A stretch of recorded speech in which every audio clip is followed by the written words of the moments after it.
Chapter 10 of the Scarecrow of Oz. Chapter 10, narrated by Gesine.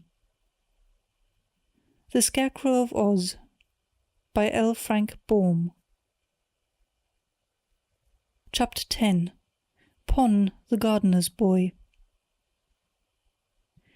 It was Button-Bright who first discovered, lying on his face beneath a broad spreading tree near the pathway, a young man whose body shook with the force of his sobs.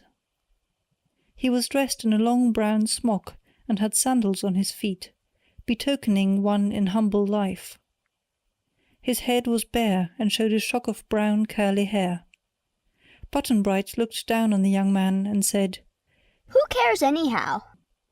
"I do," cried the young man, interrupting his sobs to roll over, face upward, that he might see who had spoken. "I care, for my heart is broken." "Can't you get another one?" asked the little boy. "I don't want another one," wailed the young man. By this time Trot and Cap'n Bill arrived at the spot, and the girl leaned over and said in a sympathetic voice, "Tell us your troubles, and perhaps we may help you." The youth sat up then, and bowed politely. Afterwards he got upon his feet, but still kept wringing his hands, as he tried to choke down his sobs. Trot thought he was very brave to control such awful agony so well. "My name is Pon," he began. "I'm the gardener's boy." "Then the gardener of the king is your father, I suppose?" said Trot. "Not my father, but my master," was the reply. "I do the work, and the gardener gives the orders, and it was not my fault in the least that the Princess Gloria fell in love with me." "Did she really?" asked the little girl. "I don't see why," remarked Button-Bright, staring at the youth. "And who may the Princess Gloria be?" inquired Cap'n Bill. "She is the niece of King Kroll, who is her guardian. The princess lives in the castle and is the loveliest, sweetest maiden in all of Jinxland. She is fond of flowers and used to walk in the garden with her attendants. At such times, if I was working at my tasks, I used to cast down my eyes as Gloria passed me. But one day I glanced up and found her gazing at me with a very tender look in her eyes. The next day she dismissed her attendants and, coming to my side, began to talk with me. She said I had touched her heart as no other young man had ever done. I kissed her hand. Just then the king came around a bend in the walk. He struck me with his fist and kicked me with his foot. Then he seized the arm of the princess and rudely dragged her into the castle." "Wasn't he awful?" gasped Trot indignantly. "He is a very abrupt king," said Pon. "So it was the least I could expect. Up to that time, I had not thought of loving Princess Gloria, but realizing it would be impolite not to return her love, I did so.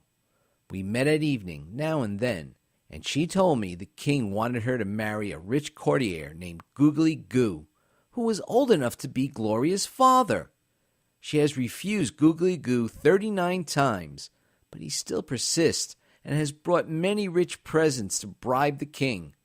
On that account, King Kroll has commanded his niece to marry the old man, but the princess has assured me time and again that she will wed only me. This morning we happened to meet in the grape arbor, and as I was respectfully saluting the cheek of the princess, two of the king's guards seized me and beat me terribly before the very eyes of Gloria, whom the king himself held back so she could not interfere." "Why, this king must be a monster!" cried Trot. "He is far worse than that," said Pon mournfully. "But see here, interrupted Cap'n Bill, who had listened carefully to Pon. this king may not be so much to blame, after all.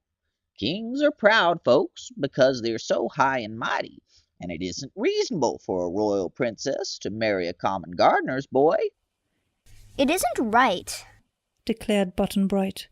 "A princess should marry a prince."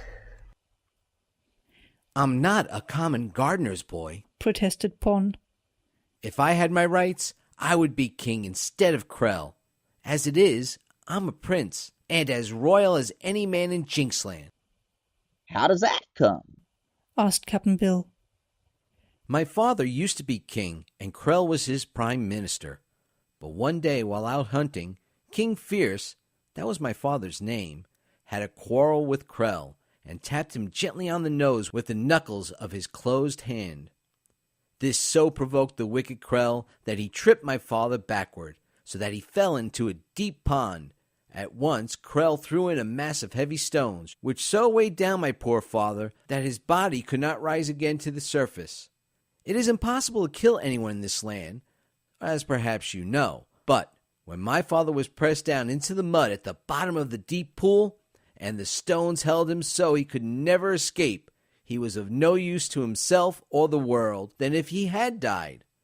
Knowing this, Krell proclaimed himself king, taking possession of the royal castle and driving all my father's people out. I was a small boy then, but when I grew up, I became a gardener. I have served King Krell without his knowing that I am the son of the same King Fierce, whom he so cruelly made away with. My, but that's a terribly exciting story. Said Trot, drawing a long breath. But tell us, Pon, who was Gloria's father? Oh, he was the king before my father, replied Pon. Father was prime minister for King Kind, who was Gloria's father. She was only a baby when King Kind fell into the great gulf that lies just this side of the mountains, the same mountains that separate Jinxland from the rest of the land of Oz.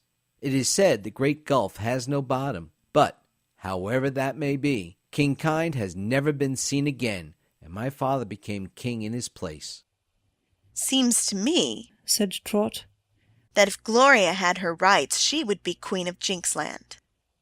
Well, her father was a king, admitted Pon. and so was my father. So we are of equal rank, although she's a great lady and I'm a humble gardener's boy. I can't see why we should not marry if we want to, except that King Krell won't let us.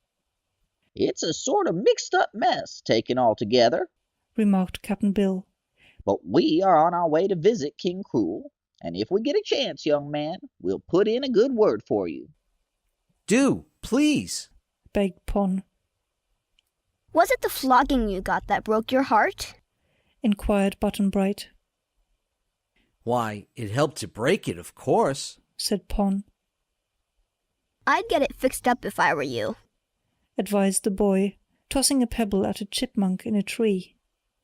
You ought to give Gloria just as good a heart as she gives you. That's common sense, agreed Cap'n Bill. So they left the gardener's boy standing beside the path and resumed their journey toward the castle. End of chapter 10.